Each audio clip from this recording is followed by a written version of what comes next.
So, done for today. Ito na lang hindi ko pa na-transfer. Yan. Tapos, itong kangkong natin. Yan. Ito yung ating spinach. Yan. So, ito may seeds akong nilagay, pero hindi pa sila tumutubo. So, ayan. Tan. Yung ano natin, talbos ng kamote. Ang ganda. Tapos itong potato. Yan lang muna for today. So, isara natin to. So, dito ko nilalagay ang aking mga gamit pang garden. So, yan, mga balde ko. Mga balde ko galing yan sa work namin. So, yan, dinadala ko.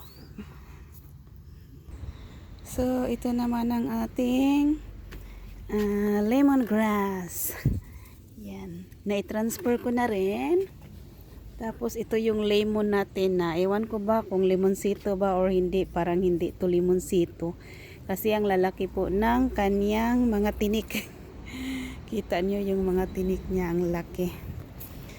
So, yan. Ito lang muna. So, yan.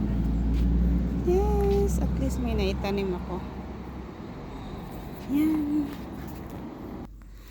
Tapos dito, naka-arrange tayo ng konti. So, half day ako dito, half day sa labas. So, yan, at least. So, ito, ang laki na niya. Ang ganda niyang tingnan. Yan. Ito, bigay to ng kaibigan ko. Pasensya na, ang dumi ng kamay ko. Galing pa ako sa labas nagtanim. So, gusto ko kasing walang gloves pag nagtatanim ako. So, yan yung cactus galing sa kaibigan ko rin na isa na si Melanie. Yan, ang ganda na nila. Yan, tapos yan.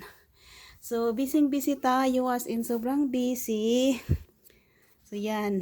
So, saan kayo makakita ng yung table sa kainan may computer? Ito yung computer na binigay ng kaibigan ng asawa ko. Kasi kapag hindi naman niya tinatanggap, itatapon lang naman nila.